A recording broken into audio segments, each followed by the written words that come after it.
Hello everyone, I hope আপোনালোক আটাই ভালে আছে আৰু পঢ়া শুনা কৰি আছে নিশ্চয়। আমি চাওঁতে কেইবাটাও ক্লাছ অলৰেডি কৰিলো যেকেইটা ৰেকৰ্ডিং সেশন আছিল ইয়াৰে আগতে প্ৰায় 4টা পাৰ্ট আমি কমপ্লিট কৰিছো আৰু আজি আগবাঢ়িছো আমি পাৰ্ট 5ৰ ফালে। আৰু ইয়াৰে আগৰ প্ৰতিটো ক্লাছতে আমি বেলেগ বেলেগ টপিক অলৰেডি কৰিছো। আকৌ আহিবলগীয়া ক্লাছসমূহতো আমাৰ সবতে বেলেগ বেলেগ টপিক আহিব। কোনোবাটো টপিক হয়তো ৰিপিট হ'ব পাৰে, ৰিপিট হ'লেও কোৱেশ্চন কেতিয়াও ৰিপিট নহয়। ঠিক আছে? টপিক ৰিপিট হ'ব পাৰে কিন্তু কোৱেশ্চন কেতিয়াও ৰিপিট নহয়, গতিকে চিন্তা কৰিব নালাগে। সো যিখিনি কোৱেশ্চন আমি অলৰেডি কৰিলো সেইখিনি কৰিলো। আজিৰ ক্লাছত আমি লৈ আনিছো প্ৰভাৰ্বছ। সো প্ৰথমতে আগৰ ক্লাছ কেইটাৰ নিচিনা পেটাৰ্নতে PYQs প্লাস MCQ যেনেকে আমি কৰিম। প্ৰথম 10টা প্ৰভাৰ্ব আমি আগতে পৰীক্ষাত অহা প্ৰভাৰ্ব আনিছো আৰু তাৰে পিছৰ 10টা আমি নিজাববীয়াকৈ আপোনালোকৰ লগত ডিসকাস কৰিম। গতিকে MCQৰ মাধ্যমেৰে যাম, যি আগতে আহিছিল আৰু যি ইয়াৰে পিছত অহাৰ সম্ভাৱনা আছে সেই গোটেইখিনি বস্তু চাম। গতিকে ভিডিঅটো শেষলৈকে চাবলৈ নাপাহৰিব। আহক পলম নকৰি আৰম্ভ কৰি দিওঁ আজিৰ ক্লাছটো। আপোনালোক আটাইকে স্বাগতম জনাইছো ইকোহি পাঠৰ আন এটা ভিডিঅ'লে। নমস্কাৰ, মই ইমন, আপোনালোকৰ ইংলিছ টিচাৰ আৰু আমি প্ৰিপাৰেচন চলাই আছো JAA অৰ্থাৎ জুনিয়ৰ এডমিনিষ্ট্ৰেটিভ এছিষ্টেণ্ট কম্পিটিটিভ এক্সামছৰ কাৰণে। আৰু ইয়াৰে বাহিৰেও বাকি যিমান কম্পিটিটিভ এক্সামছ আছে আটাইবোৰৰে ইংলিছ পৰ্চনৰ কাৰণে আপোনালোকৰ এই ক্লাছ কেইটা বহুত বেছি হেল্পফুল হ'বলৈ গৈ আছে। সো চাওঁ আহক আজিৰ প্ৰথমটো প্ৰভাৰ্ব কি আছে, প্ৰথম কোৱেশ্চনটো কি আমাৰ। সো PYQৰ পৰা দিয়া হৈছে এই গোটেইখিনি প্ৰথম 10টা কোৱেশ্চন আগৰ কোৱেশ্চন পেপাৰত অহা। সো আগৰ বছৰবিলাকত JAA যিমান কোৱেশ্চন আহিছিল সেইবিলাকৰ পৰা মিলাই দিবলৈ চেষ্টা কৰিছো। গতিকে আপোনালোকে যিখিনি দেখিছে এইবিলাক আগৰ পৰীক্ষাত আহিছে। সো প্ৰথম প্ৰভাৰ্বটো হৈছে a stitch in time saves 9। ঠিক আছে? প্ৰথম মই এক্সপ্লেইন কৰিম তাৰ পিছত ইয়াৰ আনসাৰটো দিম। ঠিক আছে? stitch in time, stitch মানে হৈছে কি? stitch মানে হৈছে চিলাই, হয়নে নহয়? সময়ত কৰা এটা চিলাইয়ে 9টা চিলাইৰ প্ৰয়োজনীয়তা নাইকিয়া কৰি দিয়ে। তাৰ মানে আপোনাৰ কাপোৰখন যেনিবা এনেকুৱা হৈ আছে, ইয়াতে অকনমান ফাটিছে, ফটা জাগাখিনিত এটা চিলাই মাৰিলে এতিয়া কি হৈ যাব, ৰিপেয়াৰ হৈ যাব। আপুনি যদি আজি নিচিলাই কাইলৈকে আপোনাৰ ভৰি লাগি বা নখটো লাগি আৰু অকনমান বেছিকে ফাটিব। আৰু যিমানে বেছিকে ফাটিব তাৰ পিছত ৰিপেয়াৰ কৰোতে আপোনাৰ সিমান বেছি সময় লাগিব, সিমান বেছি কষ্ট হ'ব আৰু সিমান বেছি খৰচ হ'ব। আমাৰ মানুহৰ শৰীৰটোও তেনেকুৱা। আমাৰ যদি আজি কিবা এটা বেমাৰ ধৰা পৰিছে, ধৰা পৰাৰ লগালগ আমি যদি চিকিৎসা কৰো আমাৰ পইচা কমকে খৰচ হ'ব, নহয় জানো? কিন্তু যদি আমি পিছলে পেলাই থৈ দিওঁ চিকিৎসা কৰিমকে আমাৰ বেমাৰটো যিমানে বহলি যাব, যিমানে বেছি ইনফেকচন হ'ব, সিমানে আমাৰ পইচাও বেছি খৰচ হ'ব, সময়ো বেছি লাগিব আৰু আমাৰ শৰীৰটোৱে বেছি কষ্টও পাব। সেইকাৰণে এই কথাষাৰ কোৱা হৈছিল যিটোৰ অৰ্থ হৈছে টাইমলি একচনছ আৰ দ্য বেষ্ট। য'ত আমি সময়মতে যদি কিবা এটা কাম কৰো তেতিয়া আমি বিভিন্ন বিপদৰ পৰা এডিশনেল বিপদ কিছুমানৰ পৰা হাত সাৰি থাকিব পাৰো। সেইকাৰণে অপচন 8 কি কৈছে, work should be done in groups। গ্ৰুপছৰ কথা ইয়াতে নাই কোৱা। Do not waste time on small issues। small issues বা ডাঙৰ issues বুলি কোৱা নাই। Timely action prevents bigger problems and time is more valuable than money।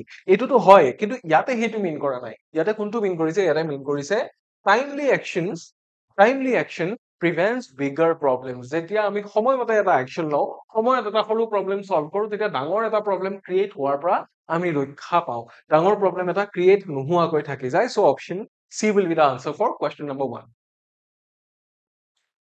Next কুৱেশ্যনৰ ফালে যাম। ইয়াতে কি কৈছে, বেটাৰ লেট দেন নেভাৰ। তাৰ মানে কিবা এটা বস্তু সময়ত হ'বলগীয়া আছিল, যেনিবা কি আছিলে, যেনিবা মানুহ এজনৰ কিবা এটা আজি তাৰিখ আছিলে, সেই তাৰিখটোত মই কিবা এটা পইচা এটা মানুহজনক ঘূৰাই দিবলগীয়া আছিল। ঘূৰাই দিবলগীয়া তাৰিখটোত ঘূৰাই দিব মই নোৱাৰিলো যেনিবা, কিন্তু দুদিন পিছত হলেও মই ঘূৰাই দিছো। অৱশেষতটো মানুহজনে পইচাখিনি ঘূৰাই পালে। কিন্তু যদি একেবাৰেই দিয়া নহয় সেইটো ভাল কথা হ'ব জানো? একেবাৰেই ঘূৰাই নিদিলে সেইটো কদাপি ভাল কথা নহয়। সেইকাৰণে যিকোনো এটা কাম মনত ৰাখিব, একেবাৰে নকৰাতকৈ দুদিন দেৰিকে কৰা বা অকনমান পলমকে কৰাও ভাল। মানুহ এজনে কেতিয়াবা যদি একেবাৰে গোটেই জীৱনটো নিঃসংগ হৈ কটাবলগীয়া হয়, তাতকে মানুহজনে 50 বছৰ বয়সত বিয়া পাতাটো একো বেয়া কথা নহয়। গতিকে একেবাৰে নোহোৱাতকৈ কিবা এটা হোৱাটো ভাল। সেইটোকে অসমীয়াত কি বুলি কয়, নাই মোমাতকৈ কণা মোমাই ভাল বুলি কৈছে। সো ইয়াৰে অৰ্থটো কি, it is useless to be late বুলি কৈছে। সেইটো কথা কোৱা নাই। আমি সদায় চাব লাগিব যে অপচনত আমি সেইটোহে টিক কৰিব লাগিব যিটো ইয়াতে কৈছে। ইয়াতে যিটো কৈছে সেইটোহে। ঠিক আছে? Doing something late is better than not doing at all. এইটোৰ কথাকে কৈছে যে কিবা এটা বস্তু একেবাৰে নকৰাতকৈ দেৰিকে কৰাটো ভাল। ঠিক আছে? Time and time wait for none বা punctuality is the best policy নহয়। ইয়াতে শুদ্ধ উত্তৰটো হ'ব অপচন বি।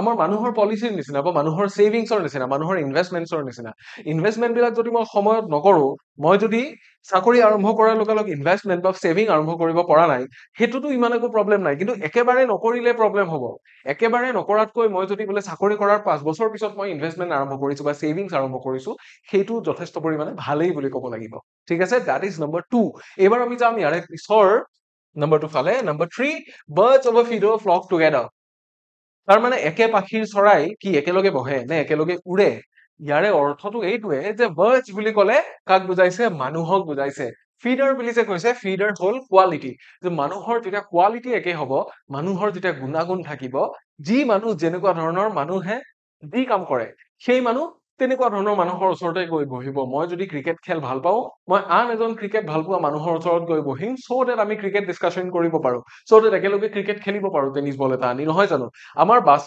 ৰাস্তাই ঘাটে দেখিছেনে মদাহীজন মদাহীৰ লগ লাগে তাচ খেলাজন তাচ খেলা মানুহৰ লগ লাগে কিহৰ কাৰণে বিকজ মানুহক কোম্পানী লাগে মানুহে অকলে জীয়াব নোৱাৰে হয় নে নহয় নো মেন ইজ এন আইলেণ্ড বুলি কয় সেইটোৱে কথাটো যে যিবোৰ মানুহৰ নেচাৰ চিমিলাৰ সেই মানুহবোৰ প্ৰায়ে একেলগে থাকে ইয়াৰে অৰ্থটো হ'ল people of similar nature stay together তেওঁলোকৰ নেচাৰ বিলাক যিমানে একে একে হৈ যাব তেওঁলোকৰ একেলগে থকা বা একেলগে বাস কৰাৰ টেন্ডেঞ্চিটো সিমানেই বেছি হৈ যায় সেইকাৰণে অপশ্যন এ চি নতুবা D are not correct option B will be the right answer for question number 3 next কুৱেশ্যনটো ফালে যাম নম্বৰ 4ত কি দিছে empty vessels make the most noise ইয়াৰে অৰ্থটো কি আমাৰ যেতিয়া খালী পাত্ৰ এটা থাকে পানী পাত্ৰটোত যেতিয়া আধা পানী থাকে পাত্ৰটো লৰালে কি হয় শব্দ হয় গুটুং গুটুং বাজে হয়নে আৰু যেতিয়া পাত্ৰটোত ভৰ্তি হৈ পানী থাকিব তেতিয়া পাত্ৰটো লৰালে নাবাজে পতককে শব্দ নকৰে আমাৰ মানুহৰ ব্ৰেইনটো তেনেকুৱা আমাৰ মানুহৰ ব্ৰেইনটো সেই পাত্ৰটো যিটো ব্ৰেইনত নলেজ কম থাকে সেইবোৰ মানুহে বক বক বেছি কৰে যাৰ নলেজ বেছি আছে সি অদৰকাৰী কথা এটাও নকয় সি সদায় দৰকাৰৰ সময়ত যিটো প্ৰয়োজনীয় সেই কথাটোতহে মুখ খোলে তাকে এইটোৱে কৈছে যে people with little knowledge talk the most যিবোৰ মানুহৰ জ্ঞান শূন্য সেই মানুহবোৰে বহুত কথা কয় মনত ৰাখিব সদায় বহুত কথা কোৱা আৰু বেছি জোৰে জোৰে কথা কোৱা মানুহবোৰ প্ৰায়ে এই মানুহবোৰৰ নলেজ কম থাকে সদায় বুলি মই নকওঁ কিন্তু প্ৰায়ে আপোনালোকে চাব যিবোৰ মানুহৰ একো আইডিয়া নাই কোনো বিষয়ত একো নাজানে সেইবোৰ মানুহৰ কথা কোৱাৰ জোৰটো বেছি যেতিয়া মানুহে জানিবলৈ আৰম্ভ কৰে তেতিয়া মানুহে লাহে লাহে ৰিয়েলাইজ কৰে মই এই কথাটো ক'লে ভাল নহ'বও পাৰে কাৰণ মোৰ ওচৰে পাজৰে যিমানখিনি মানুহ আছে তেওঁলোকে মোতকে বেছি জানিব পাৰে গতিকে তেওঁলোকে যদি মোতকে বেছি জানে মই কোৱা কথাষাৰত কিবা ভুল ওলাই যাব পাৰে মানে নহয় so there is a difference there is a thin line between being confident and being arrogant the people with little knowledge are often more arrogant ঠিক আছে so that is why this line has been written the empty vessels make the most noise ঠিক আছে থোৰা হাপৰ ফুসফুসনিয়ে হাড় বুলিও ক'ব পাৰো তেনেকুৱা ধৰণৰ কথা so option C will be the right answer for question number 4 let's move on to the next one number 5 কি কৈছে too many cooks spoil the broth ইয়াতে এটা কথা কি কৈছে যে বহুতজন ৰান্ধনীয়ে বহুত বেলেগ বেলেগ ধৰণৰ আঞ্জা বনাব জানে এতিয়া গোটেই কেইজনক যদি মই একলগ কৰি দিওঁ আঞ্জা বনাবৰ কাৰণে তেওঁলোকে ভাল আঞ্জা বনাবনে ভাল কিবা প্ৰভাইড কৰিব পাৰিব ডেফিনেটলি নোৱাৰে কিয় কাৰণ সবৰে বনোৱাৰ টেকনিক্স বেলেগ বেলেগ সবে বনোৱা ৰেচিপি বিলাক বেলেগ বেলেগ সবে যদি গোটেইখিনি বস্তু এখন আঞ্জাতে এপ্লাই কৰে ভাল হ'ব জানো নহ'ব আমাৰ লাইফতো তেনেকুৱা হয় আমি এটা বস্তু সদায় এটা ডিৰেকশ্যনত লৈ গৈ থাকিলে ভাল এটা বাচ্চাক যদি আপুনি একেলগে কাৰাটেটো দিছে মিউজিকতো দিছে আৰু কিবাও দিছে টিউচনো দিছে আন কিবাটো পঠিয়াইছে কম্পিউটাৰৰ ক্লাছতো পঠিয়াইছে ভাল হ'ব জানো সেই বাচ্চাটোৱে ইমান লোড ল'ব পাৰিব নোৱাৰে আমাৰ হিউমেন ব্ৰেইনটোৱে যেনেকে লোড ল'ব নোৱাৰে ঠিক তেনেকে আঞ্জা এখনেও নোৱাৰে লোড ল'ব ঠিক তেনেকে আৰু তেনেকুৱা স্মিলাৰ বস্তু আছে য'ত আমি বহুত বেছি ডিৰেকশ্যন বা বহুত বেছি মানুহ যদি ইনভলভ কৰি দিওঁ আল্টিমেটলি বেয়াহে হ'ব কাৰণ মানুহটোৱে প্ৰতি কি বেলেগ বেলেগ অপিনিয়ন মানুহটোৱে প্ৰতি বেলেগ বেলেগ চিন্তাধাৰা বেলেগ বেলেগ পাৰ্সপেক্টিভ গতিকে বেলেগ বেলেগ মানুহ লগ হলে কিছুমান ক্ষেত্ৰত ভাল কিন্তু বহুত বেছি মানুহ লগ হলে বেয়া সেইকাৰণে কৈছে টু মেনি পিপল ইনভলভ কেন ৰুইন আ টাস্ক যিকোনো কাম এটাত যদি বহুত বেছি মানুহ ইনভলভ কৰো বহুত বেছি মানুহৰ মই এডভাইচ ল'বলৈ যাওঁ তেতিয়াহ'লে মোৰ নিজৰ কিন্তু একো নহ'ব সেই কথাটো মনত ৰাখিলে হ'ল that's why option C will be the right answer for question number 5 next কুৱেশ্যনৰ ফালে যাব বিচাৰিছো ৰলিং ষ্টন গ্যাদাৰ্স নো মছ ঠিক আছে ৰলিং ষ্টন মানে কি যিটো শিল বাগৰি ফুৰে গ্যাদাৰ্স নো মছ মছ মানে হৈছে খেলাই সো খেলাইখিনিক যদি আমি জীৱনৰ ভিটামিন বা জীৱনৰ ডেজিগনেশ্যন বা তেনেকুৱা ৰিকগনিশ্যন বুলি ধৰি লওঁ ৰলিং ষ্টনটো আমি নিজকে বুলি ধৰি লওঁ আমি যদি এটা জায়গাত ৰৈ থাকো আমি কি পাম আমাৰ গাত খেলাই জমা হ'ব অৰ্থাৎ এটা জায়গাতে এটা ফিল্ডত যদি আমি ভালকে কাম কৰো খুপনি পুতি পেলাই আমি ৰিকগনিশ্যন পাম যদি আজি ইটো কৰিছো কালি সিটো কৰিছো, আজি বোলে মই ফুড ব্লগাৰ হ'ম, কাইলে ইউটিউবাৰ হ'ম, কাইলে কিতাপ লিখিম, তাৰ পিছদিনা গায়ক হ'ম, তাৰ পিছদিনা ভিডিঅ' এডিটৰ হ'ম, তাৰ পিছদিনা ফিল্ম মেকাৰ হ'ম, মোৰ কৰবাত চাকচেছ হ'ব নেকি?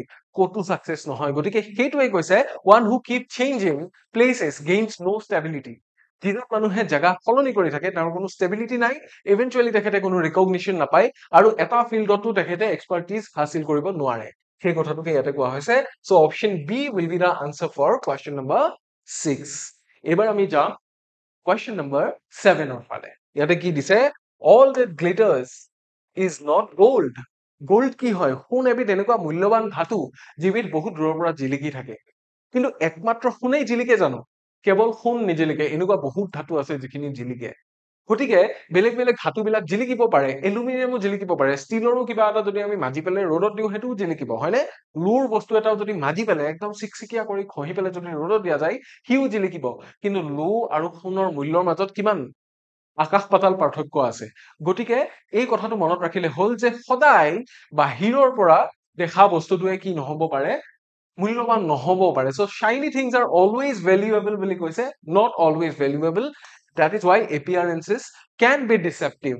যে আমাক বাহিৰৰ যিটো এপিয়াৰেঞ্চ বা বাহিৰৰ যিটো সৌন্দৰ্য সেই বস্তুটোৱে আমাক ঠগাবও পাৰে। চ' বাহিৰৰ পৰা দেখাত জিলিক মিলিক হলেই সি যে সোণৰ নিচিনা মূল্যৱান হ'ব তেনেকুৱা কোনো কথা নাই। সেইকাৰণে option C will be the right answer for question number 7। সেইকাৰণে আৰু এষাৰ কথা কোৱা যায়, ডোন্ট জাজ a book by its cover বুলি কয়। ঠিক আছে, নম্বৰ 8 ৰ ফালে আমি আহিছো। Look before you leave. Look মানে হৈছে চোৱা, লিভ মানে হৈছে জাপ মৰা। গতিকে জাপ মৰাৰ আগত চাই ল'ব দিছে যে জাপটো মাৰি আমি কোনখিনি জেগাত পৰিমগৈ। যদি সেইখিনি জেগাত এটা দ খাৱৈ আছে জাপটো নামাৰিলে হ'ল। যদি সেইখিনি জেগাত বহুত কাঁইট আছে মই জাপটো মাৰি তাত পৰিলে কি হ'ব? কাঁইটে মোৰ ভৰিত বিন্ধিব আল্টিমেটলি। এই বস্তুটোকে আমি দৈনন্দিন লাইফৰ বা ডেইলি লাইফৰ যিকোনো ঘটনাৰ লগত বা যিকোনো বস্তুৰ লগত তুলনা কৰিব পাৰো। আমি যদি নভবা নিচিন্তাকে কাম এটা কৰি দিওঁ যিকোনো আউটকামছ আহিব পাৰে, যিকোনো কনচিকুৱেঞ্চেছ থাকিব পাৰে। কিন্তু আমি যদি ভাবি চিন্তি কাম কৰো তেতিয়া আমাৰ ইমান এটা বিপদ নহয়। সাৱধানীৰ মৰণ নাই বুলি যে কয়, সেইকাৰণে কোৱা হৈছে লুক বিফৰ ইউ লিভ। তাৰমানে যিকোনো কাম এটা কৰাৰ আগত ইয়াৰে কনচিকুৱেঞ্চেছ কি হ'ব পাৰে, ইয়াৰে পিছৰ ঘটনাসমূহ কি হ'ব পাৰে আমি ভাবি চালে ভাল। সেইটোকে কৈছে think carefully before taking action. So' before you leave is referred to taking actions. ঠিক আছে, চ' লুক মানে হৈছে থিংক কেয়াৰফুলি, সাৱধানে চালে হ'ল, যিকোনো বস্তু সাৱধানে ভাবিলে হ'ল একশ্যন লোৱাৰ আগতে। সেই কথাটোকে ইয়াতে বুজাবলৈ চেষ্টা কৰা হৈছে। ঠিক আছে, এইখিনিলৈকে নিশ্চয় বুজিছো আমি। ইয়াৰে পিছত কি দিয়া আছে আমি চাম। ইয়াৰে পিছত দিয়া হৈছে number 9, where there is a will there is a way. য'ত ইচ্ছা থাকে তত কিবা নহয় কিবা এটা ৰাস্তা ওলাই। হিন্দীত কি বুলি কয়? হে চাহ তো হে ৰাস্তা বুলি কয়। তাৰ মানে যিকোনো কাম এটা অসম্ভৱ যেন লাগে কোনোবাটো সময়ত, কিন্তু যদি মানুহৰ ইচ্ছা থাকে মানুহে কিবা নহয় কিবা উপায়ে কামটো সম্ভৱ কৰি তোলে। এতিয়া জ্যোতিপ্ৰসাদ আগৰৱালাৰ ইচ্ছা আছিল কাৰণে তেখেতে কি কৰিলে? অসমত কোনো ফিল্ম ষ্টুডিঅ' নাছিল, কলগছেৰে ফিল্ম ষ্টুডিঅ' বনাই পেলাই তাতে ডাবিং কৰি তেনেকে তেখেতে কি কৰিব পাৰিলে? এখন চিনেমা উলিয়াব পাৰিলে। প্ৰথম অসমীয়া কথাছবি জয়মতী নিৰ্মাণ হল 1935 চনত, হয়নে? গতিকে তেখেতৰ যদি ইচ্ছা নাথাকিলহেঁতেন, তেখেতে যদি এৰি দিলেহেঁতেন যে ইয়াতে ইমান সা সৰঞ্জাম নাই, ইয়াতে ইমান সুবিধা নাই, এক্টিং কৰিবলৈ মানুহে আগবাঢ়ি নাহে আৰু ইয়াতে ইমান বেছি প্ৰফেচনেলছ নাই, গতিকে আমি এই কামখিনি হেণ্ডেল কৰিব নোৱাৰিম বুলি যদি তেখেতে এৰি দিলেহেঁতেন আমাৰ ফিল্ম ইণ্ডাষ্ট্ৰিটো হয়তো গঢ়লৈ নুঠিলহেঁতেন, হয়নে? গতিকে এইবোৰ কথাৰ আলমতে কোৱা হয় যে মানুহৰ যেতিয়া ইচ্ছা থাকে তেতিয়া কিবা নহয় কিবা ৰাস্তা ওলাই। সেইকাৰণে কৈছে যে ষ্ট্ৰং ডিটাৰমিনেশ্যন ফাইণ্ডছ আ সলিউশ্যন। মানুহৰ যেতিয়া দৃঢ়তা থাকে, মানুহৰ মনত যেতিয়া ষ্ট্ৰেংথ এটা থাকে যে মই পাৰিমেই বুলি এটা ইচ্ছা শক্তি থাকে, তেতিয়া মানুহে কিবা নহয় কিবা সমাধান নিশ্চয় উলিয়াই লয়। So' option C will be the correct answer for question number 9। এইবাৰ আহিছো আমি শেষৰ PYQ টোৰ ফালে, অৰ্থাৎ কুৱেশ্যন নম্বৰ 10 ৰ ফালে। ইয়াতে কি কৈছে? A friend in need is a friend indeed. Indeed মানে হৈছে প্ৰকৃত, হয়নে? ইন নিড মানে হৈছে প্ৰয়োজন। যেতিয়া যিজন বন্ধুৱে আপোনাক বিপদৰ সময়ত সহায় কৰিব সেইজনহে আপোনাৰ প্ৰকৃত বন্ধু। তাৰ মানে এনে আপোনাক চাহ খাবলৈ লগ ধৰা 1000জন ওলাব, চিগাৰেট এটা শ্বেয়াৰ কৰা 1000জন বন্ধু ওলাব, কিন্তু যেতিয়া আপুনি বিপদত পৰিছে, যেতিয়া আপোনাৰ মা বা দেউতা হস্পিটেলাইজ হৈছে, যেতিয়া আপুনি কিবা এটা ইমাৰ্জেঞ্চিত যাব লাগে, আপোনাক কিবা এটা মনিটাৰী হেল্প লাগে, সেই সময়ত কোনজন বন্ধুৱে নিজে আগবাঢ়ি আহি পেলাই তোক মই দিম, তোৰ মা বা দেউতাক মই তেজ দিম বুলি কোনজন আহে, বা লচোন 1000 টকা ল কিবা এটাতো কামত আহিব এই বুলি কোনজনে দিয়ে? সেইজনহে আচল বন্ধু। মই সদায় মনিটাৰী হেল্পৰ কথা বা ব্লাড দিয়াটোৰ কথাকে কোৱা নাই, কিন্তু নিজৰ হেল্প কৰাৰ যিটো ইচ্ছা সেই ইচ্ছাটোৰ কথা কৈছো। যিজন বন্ধুৱে আপোনাক সহায় কৰিবৰ কাৰণে ইচ্ছা কৰে বা প্ৰয়োজনত, বেলেগ একো কৰিব নোৱাৰিলে অন্তত লগত হলেও আছে, সেইজনহে আপোনাৰ আচল বন্ধু। সেইটোকে কৈছে a true friend helps in difficult times। সেই কথাটোকে কৈছে। ঠিক আছে option B will be the right answer for question number 10 ঠিক আছে আমাৰ PYQ যিখিনি চাবলগীয়া আছিল আমি PYQs খিনি চালো এবাৰ আমি আগবাঢ়িম নতুন MCQs খিনিৰ ফালে যিখিনি আমি আপোনালোকক প্ৰভাইড কৰিছো কিন্তু তাৰ আগতে আপোনালোকৰ কাৰণে আছে এটি বিশেষ ঘোষণা এনৰোলমেন্ট আৰম্ভ হৈ গৈছে মিশন কম্প্ৰিহেনশনৰ কাৰণে এনৰোলমেন্ট আৰম্ভ হৈ গৈছে আপোনালোক আটাইৰে কাৰণে আমি লৈ আহিছিলো এটা specific batch only for English only English portion খিনিৰ কাৰণে এটা স্পেসিফিক বেচ লৈ আনিছিলো যিখিনি ষ্টুডেন্টছে ইংলিশত প্ৰবলেম পায় গ্ৰামাৰত প্ৰবলেম আছে ৰিডিং কম্প্ৰিহেনশনত প্ৰবলেম আছে আপোনালোক আটাইৰে কাৰণে আমাৰ এই কোৰ্সটো লঞ্চ কৰা হৈছিল যেটো কোৰ্স অলৰেডি আমাৰ ওয়েবসাইট আৰু অলৰেডি আমাৰ এপত अवेलेबल হৈছে আৰু এনৰোলমেন্ট আৰম্ভ হৈছে আজি অলৰেডি কেইবাগৰাকী ষ্টুডেন্টে এনৰোলমেন্ট কৰিছে ইয়াতে সো আপোনাৰো যদি ইংলিশত কিবা প্ৰবলেম আছে যদি কম্প্ৰিহেনশন খিনি ভালকে বুজি নাপায় যদি গ্ৰামাৰৰ বেসিক্স খিনিত প্ৰবলেম আছে তেতিয়া হলে ঠিক আপোনাৰ কাৰণে এই বেচটো আমি লৈ আনিছিলো আৰু এই বেচটোৰ লগত ৰিলেটেড এটা অল আসাম ফ্ৰী মক টেষ্ট আমি পাতিম যিখিনি অকল ইংলিশ টপিক অকল ইংলিশ সাবজেক্টৰ ওপৰত যেটো অনুষ্ঠিত হ'ব অহা 1 ডিসেম্বৰ 2025 তাৰিখে নিশা 8 বজাত তাৰে কাৰণেও গুগল ফৰ্মৰ লিংক অলৰেডি দিয়া হৈছে নতুবা এই ক্লাছৰ ডেসক্ৰিপচনত হেতু দিয়াৰ ব্যৱস্থা কৰিম যদিহে আপোনালোকে ইচ্ছা কৰে সেই মকটো দিব পাৰে আৰু যদি দিয়ে তেতিয়া হলে প্ৰথম স্থান লাভ কৰা গৰাকীয়ে কিন্তু এই কোৰ্সটোৰ ফ্ৰী এক্সেস পাব আৰু শীৰ্ষৰ 10টা স্থানৰ ভিতৰত থকা সকলেও লাভ কৰিব আকৰ্ষণীয় অফাৰ ঠিক আছে আপোনালোকৰ কাৰণে এই কোৰ্সটো এতিয়া अवेलेबल অফলাইন আৰু অনলাইন দুইটা মাধ্যমতে যিসকল ইচ্ছুক হয় আপোনালোকে এই কোৰ্সটোৰ কাৰণে ৰেজিষ্টাৰ কৰাব পাৰে এতিয়া যাও হক আমি লৈ অহা এমসিকিউজ খিনিৰ ফালে আমি লৈ অহা এমসিকিউজ খিনিৰ মাজত প্ৰথমটো হল don't count your chickens before they hatch তাৰ মানে মই যদি কি কৰো মোৰ হাতত যেনিবা 10টা মুৰ্গী কণী আছে আৰু সেই 10টা মুৰ্গীৰ কণীটোৰ প্ৰতিটোৰ পৰা এটা পোৱালি ওলাব বুলি মই ধৰি লৈছো আৰু কি কৰিছো প্ৰতিটো কণীৰ পৰা এটা পোৱালি ওলাব আৰু প্ৰতিটো পোৱালি ডাঙৰ হৈ সেই প্ৰতিটো ডাঙৰ পোৱালি মই বহুত দামত বিক্ৰী কৰিব পাৰিম বুলি মই যেনিবা ভাবি লৈছো এতিয়া কথাটো এইটো যে প্ৰতিটো কণী ভাল বা হয়নে নহয় কোনোবাটো কণী বাহৰ পৰা পৰি পেলাই ভাঙি যায় নেকি কোনোবাটো কণী খোলা ওলাব পাৰে গতিকে পোৱালি কেইটা জগাৰ আগতেই যদি মই হিচাপ কৰি থৈ দিওঁ মই সময়ৰ মূৰত কি হম সময়ৰ মূৰত মই গৈ পেলাই বেয়াকে ঠগ খাম আৰু সেইটো কাৰণে কি কৈছে যিকোনো বস্তু এটা do not plan on the basis of future uncertainty ঠিক আছে আনসাৰ্টেনিটিজ য'ত থাকে ফিউচাৰক লৈ তেনেকুৱা বস্তুৰ ওপৰত বেছ কৰি পেলাই প্লান কৰিব নালাগে সেই কথাটোকে আমাক কৈছে সদায় উই হ্যাভ টু বি প্ৰ্যাকটিক্যাল যে 10টা কণী যদি আছে তাৰে ভিতৰত 6টা বা 5টা পোৱালিহে ভালে থাকিব বুলি আমি ধৰি ললে আমাৰ কোনো লোকচান নাই ঠিক আছে আমি যদি ভাবো যে 10টাৰ 10টাই ডাঙৰ হ'ব এইকেইটা গোটেইকেইটা বেছি 200-300 টকাত বহুত পইচা পাম বুলি যদি ভাবি আছো এই কথাটো একেবাৰে ভুল গতিকে option B will be the correct answer for question number 11 ইয়াৰে পিছৰ কোৱেশ্চনটো ফালে যাব বিচাৰিছো কোৱেশ্চন নম্বৰ 12 ফালে যাব বিচাৰিছো ইয়াতে কি কৈছে অ্যাকশন স্পিক লাউডাৰ দেন ওয়াৰ্ডস তাৰ মানে মই কথাৰে নহয় কামেৰে পৰিচয় বুলি অসমীয়াটো এষাৰ কথা আছে সেই কথাটোকে ইয়াতে কৈছে যে মোৰ কাম বিলাকে কি কৰিব উপদেশতকৈ আৰ্হি ভাল তাৰ মানে মই মানুহক বহুত উপদেশ দিব পাৰিম যে অহিংস নীতি অৱলম্বন কৰা কিন্তু মানুহ এটাই কিবা এটা টানকে কলেই যদি মই মাৰি দিওঁ তেতিয়া কি হ'ব তেতিয়া মোৰ কামটোৱে সম্পূৰ্ণ বেলেগ বস্তু এটা দেখুৱাব ন গতিকে কি হৈ আছে আমি যিখিনি কাম কৰো আমাৰ সেইটোৱে হৈছে আমাৰ ডেফিনেশ্যন আমি যদি কথা আৰু কামৰ মাজত আমাৰ বহুত ডাঙৰ তফাত থাকে তেতিয়াহলে কি হ'ব তেতিয়াহলে আমাক মানুহে আদৰ্শ বা কিবা বুলি গণ্য নকৰিব গতিকে সদায় মনত ৰাখিব মানুহে কি কয় হেতু ইম্পৰ্টেন্ট নহয় কিন্তু মানুহে কি কৰে সেই বস্তুটো ইম্পৰ্টেন্ট হয়নে so what you do is more important than what you say মানুহৰ কথাৰে নহয় সদায় কামেৰে পৰিচয় so option B will be the correct answer for question number 12 ঠিক আছে নেক্সট আমি যাম নম্বৰ 13 ফালে make hay while the sun shines হে মানে হৈছে খেতি কৰা ঠিক আছে কেতিয়া খেতি কৰিবলৈ কৈছে যেতিয়া সূৰ্যই পোহৰ দিয়া সময়ত খেতি কৰিলে কি হ'ব খেতিখিনি ভাল হ'ব হয়নে এনেকুৱা আৰু এটা আছে যেটোক আমি কি বুলি কওঁ hit the iron when it is hot তো কথাটো এইটোৱে যে যেতিয়া লোহাটো গৰম হৈ থাকে গৰম হৈ থকা অৱস্থাত আমি লোহাটোক যেতিয়া পিটিম এটা হাতুৰিৰে তেতিয়া হি নিৰ্দিষ্ট এটা শেপ ল'ব হি দা কটাৰী কোৰ কুঠাৰ এইবোৰতে হি কি হৈ যাব ৰূপান্তৰিত হ'ব গতিকে ঠিক তেনেকুৱা ধৰণৰ মানুহৰো কিছুমান কাম কৰাৰ সময় থাকে কিছুমান নিৰ্দিষ্ট সময় থাকে যেটো পাৰফেক্ট টাইম হেতুত যেতিয়া আমি কিবা এটা কাম কৰিম we will get the best results হেতুকে কৈছে use favorable opportunities without delay যেতিয়া আমি এটা opportunity পাও আমি এটা সুযোগ পাও দেৰি নকৰি সেই সুযোগটো ল'ব লাগে সেই সুযোগৰ সৎ ব্যৱহাৰ কৰিব লাগে সেই কথাটোকে কোৱা হৈছে so option B will be the answer for question number 13 ঠিক আছে তাৰ পিছৰ কোৱেশ্চনটো ফালে আমি যাম Number 14 কি কৈছে every cloud has a silver lining cloud মানে কি? ক্লাউড হৈছে মেঘ, হয়নে? ক্লাউড মেঘ। ক্লাউডে কি কৰে? মেঘ যেতিয়া আকাশত থাকে বেলিটো ঢাক খাই থাকে আৰু বেলিটো ঢাক খাই থাকিলে আমি কি কৰি দিওঁ? এন্ধাৰ। আমি তেতিয়া মনেৰে কি বিচাৰো? ভাল সময় আহক, ভাল পোহৰ আহক। এতিয়া এটা কথা মনত ৰাখিব, প্ৰতি টুকুৰা মেঘ কোনোবা নহয় কোনোবাখিনি জেগাত শেষ হৈছে। চিলভাৰ লাইনিং বুলি এইটোকে কৈছে বিকজ সূৰ্যৰ পোহৰটো যেতিয়া এইটো লাইনত পৰে, দিছ লুকছ লাইক চিলভাৰ, দিছ গ্লোজ এজ চিলভাৰ। গতিকে এই মেঘৰ বৰ্ডাৰটো বাউণ্ডেৰীটো কেনেকুৱা হৈ যায়? ৰূপৰ নিচিনা ৰূপালী ৰঙৰ হৈ পেলাই জিলিকি উঠে। চ' ৰূপালী ৰঙৰ বাউণ্ডেৰীটো যেতিয়া ওলাই, তেতিয়া আমি গম পাওঁ যে মেঘখিনি আঁতৰিব, তেতিয়া সূৰ্যৰ পোহৰ ওলাব। আমাৰ লাইফতো ঠিক তেনেকুৱা। বেয়া সময়খিনি যদি আমি মেঘ বুলি ধৰি লওঁ, আমি গম পাম যে কোনোবা নহয় কোনোবাখিনি সময়ত বেয়া সময়খিনি শেষ হ'ব। যিমান বেয়া সময় নহওক কেতিয়াবা নহয় কেতিয়াবা শেষ হ'বই, অন্ত হ'বই।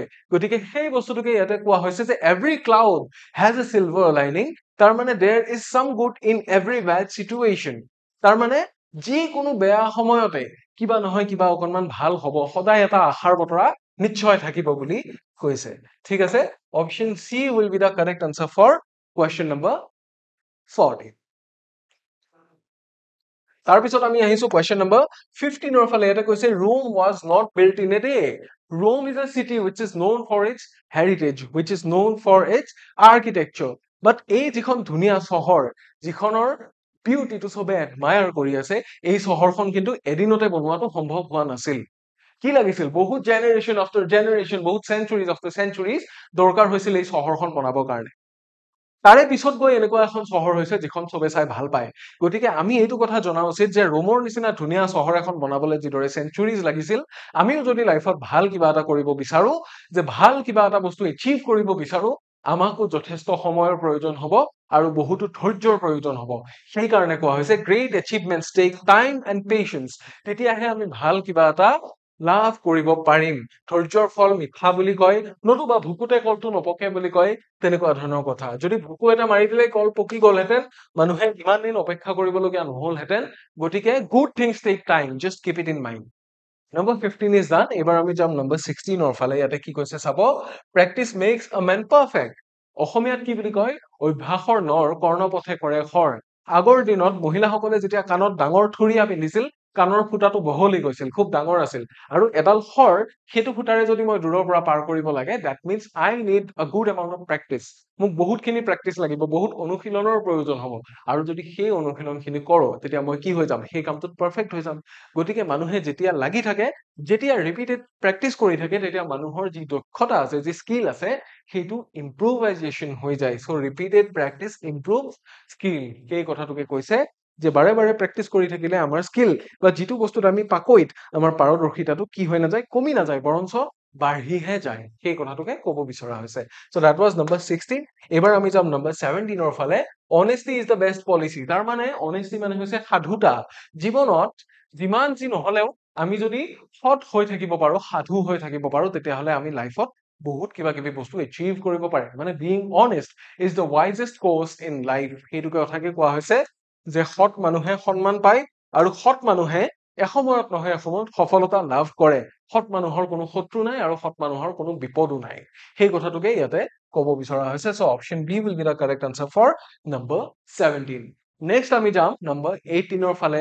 ইয়াতে কি দিয়া হৈছে? দ্য পেন, কলমটো কি বুলি কৈছে? Is mightier than the sword. Mighty মানে হৈছে শক্তিশালী, তৰোৱালখনতকৈ কলমটো বেছি শক্তিশালী বুলি কৈছে। য়েছ, অৰ্থাৎ মই তৰোৱালখনেৰে কি কৰিব পাৰিম? মানুহক ভয় দেখুৱাব পাৰিম, হত্যা কৰিব পাৰিম। কিন্তু মানুহৰ যিটো মনোভাৱ, মানুহৰ যি মানসিকতা, মই সলনি কৰিব নোৱাৰো। কিন্তু মোৰ কলমেৰে লিখা এটা এটা বাক্যই মানুহৰ মনত দকৈ সাঁচ বহুৱাব পাৰে। একোজন মানুহৰ মনত একোটা একোটা ষ্ট্ৰং কেৰেক্টাৰ বিল্ড কৰিব পাৰে আৰু সমাজখন শুধৰণিৰ দিশে আনিব পাৰে। সেইকাৰণে কোৱা হৈছে আইডিয়াজ এণ্ড ৱৰ্ডছ আৰ মোৰ powerful then violence.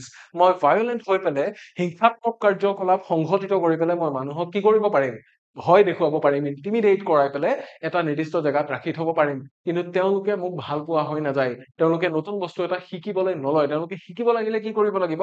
They need to learn, they need to read more words which I write through that pen. That is why the pen is called mightier than the sword. So option C will be the correct answer for question number 18.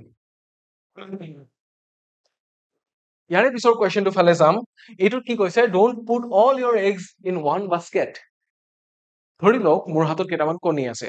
মই কণীকেইটা কি কৰিছো একেটা বাস্কেটত ৰাখি থৈ দিছো গোটেইকেইটা হয় নে নহয় বাস্কেটটোত ধৰিছে মই একেটা জেগাত থৈ দিছো এতিয়া বাস্কেটটো যদি বাই এনি চান্স টেবুলৰ ওপৰৰ পৰা বা য'ত তুলি থৈছিলে আপুনি তাৰে পৰা যদি মাটিত পৰি যায় গোটেইকেইটা কণী ভাঙিব নে নাভাঙিব ভাঙিব যদি মই 4-5টা মান কণী বেলেগ জেগাতো থলোহেঁতেন তেতিয়া দুটা বাস্কেটৰ মাজত মই 4-5টা কণী ডিভাইড কৰি পেলাই থৈ দিছো বা 10টা কণী মই 5টা থৈ দিছো দুটা বাস্কেটৰ ভিতৰত এটা বাস্কেট পৰিলেও আনটো বাস্কেটত থকাকেইটা বাচি যাব আমাৰ মানুহৰ পইচা বা মূলধনটো তেনেকুৱা মই যদি এটা ব্যৱসায়তে চব লগাই দিওঁ তেতিয়াহ'লে সি ব্যৱসায়টো ডুবিলে গোটেই পইচাখিনি ডুবি গ'ল সেইকাৰণে মোৰ চ'ৰ্চ অফ ইনকাম কি হ'ব লাগে মাল্টিপল হ'ব লাগে কেৱল এটা সিংগল চ'ৰ্চ এটাৰ ওপৰত বা সিংগল প্লেন এটাৰ ওপৰত ডিপেণ্ডেণ্ট হ'ব নালাগে চ' সেইটোকে কৈছে do not depend on only one plan or source সদায় এটা চ'ৰ্চৰ ওপৰত ভৰসা কৰি নচলিব সি যদি ফেইল হৈ যায় আপুনিও ফেইল হৈ যাব সেইকাৰণে মাল্টিপল চ'ৰ্চেছ বা মাল্টিপল প্লেনছ আমি ৰাখি থ'ব লাগে যাতে কিবা এটা ফেইল হ'লেও আনটোৱে আমাক সহায় কৰিব পাৰে বা আনটোৱে আমাক ৰেস্কিউ কৰিব পাৰে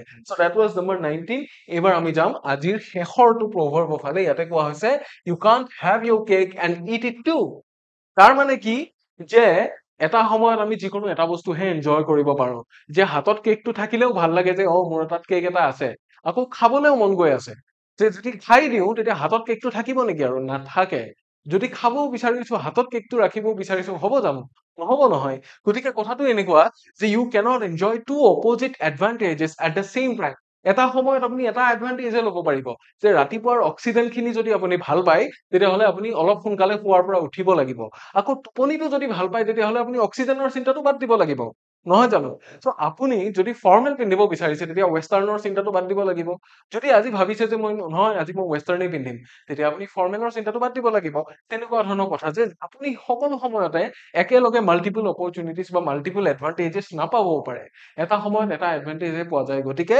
বাকী বস্তুটো আপুনি কি কৰিব লাগিব এৰিব লাগিব চ' অপশ্যন চি যিটো দিয়া হৈছে ইয়াতে সেইটো হৈ যাব ইয়াৰে কাৰেক্ট আনসাৰ চ' এইটো আছিল কুৱেশ্যন নম্বৰ 20 আৰু ইয়াৰে লগে লগে আজি আমাৰ ডিছকাছ কৰিবলগীয়া প্ৰভাৱখিনি ইয়াতে অন্ত পৰিছে এতিয়া আছে এটি টেলিগ্ৰাম সম্পৰ্কীয় ঘোষণা আই হোপ আপোনালোক আমাৰ সৈতে টেলিগ্ৰামত জড়িত হৈ আছে আৰু যদিহে নাই থকা তেতিয়াহ'লে অতি শীঘ্ৰে জইন কৰিব বুলি মই আশা কৰিছো ই কুহিবাত অফিচিয়েল টেলিগ্ৰাম চেনেলৰ কিউআৰ কোডটো আপোনালোকৰ স্ক্ৰীনৰ বাওঁফালে দিয়া হৈছে য'ত অলৰেডি 27000তকৈ বেছি ষ্টুডেণ্ট জড়িত হৈ আছে আমি লঞ্চ কৰা প্ৰতিটো কোৰ্চ প্ৰতিটো আমাৰ ক্লাছ গোটেইখিনিৰ বিষয়ে ডিটেইলছ এওঁলোকে গম পাই আছে আপুনিও গম পাব পাৰে এই চেনেলটোত জইন কৰি পেলাই লগতে আমি ডেইলি নিউজ পেপাৰ প্ৰভাইড কৰি আছো কাৰেণ্ট এফেয়াৰ্ছৰ পিডিএফ আৰু ইয়াৰে লগতে আছে জব নটিফিকেশ্যনছৰ পিডিএফ গতিকে এই গোটেইবোৰ বস্তু আপোনালোকে ফ্ৰী অফ কষ্ট এটকাও নিদিয়াকে পাই আছে থ্ৰু আৱাৰ টেলিগ্ৰাম চেনেল গতিকে আজিয়ে জইন কৰিব আৰু লগতে জনাও যিসকলে মোৰ ইউটিউব ক্লাছেছখিনি চাই আছে আপোনালোক আটাইৰে কাৰণে মই ক্লাছৰ লিংক আৰু পিডিএফ প্ৰভাইড কৰি আছো এই চেনেলটোত এইটো হৈছে মোৰ নিজা টেলিগ্ৰাম চেনেল যিটোৰ নাম হৈছে ইমন ছাৰ টিচেছ চ' ইয়াতে নাচাই আপোনালোকে কিউআৰ কোডটো স্কেন কৰিলেও এই চেনেলটো বিচাৰি পাব গতিকে মোৰ ক'বলগীয়া ইমানখিনিয়ে যে আপোনালোকে বহুত বস্তু ফ্ৰীতে পাই আছে এই দুটা চেনেলত গতিকে দুটা চেনেল আজিয়ে জইন কৰিব বুলি মই আশা ৰাখিছো চ' আপোনালোকৰ ওচৰত মোৰ ক'বলগীয়া ইমানখিনিয়ে আছিল আই হোপ আজিৰ সেশনটো আপোনালোকে ভাল পালে যদি এনজয় কৰিলে তেতিয়াহ'লে আপোনাৰ ফ্ৰেণ্ডছ সকলৰ লগতো শ্বেয়াৰ কৰিবলৈ নাপাহৰিব আৰু ভিডিঅ'টোত লাইক এটা মাৰিব লগতে যদি আজি প্ৰথমবাৰৰ কাৰণে চাইছে নিশ্চয় ছাবস্ক্ৰাইব কৰিব বুলি মই আশা ৰাখিছো আৰু আমাক ফিডবেক দিব যে ক্লাছটো কৰি কেনেকুৱা লাগিল যদি ভাল লাগিল ভাল বুলি ক'ব যদি ভাল নাই লগা কোনখিনি বস্তুত আমি ইম্প্ৰুভ কৰিলে ভাল আমাক সেইটোও জনাবলৈ নাপাহৰিব গতিকে আজিলৈ ইমানতেই এৰিছো ইয়াৰে পিছৰ ক্লাছত আপোনালোক আটাইকে পুনৰ লগ পাম বুলি আশা থাকিল until next time take care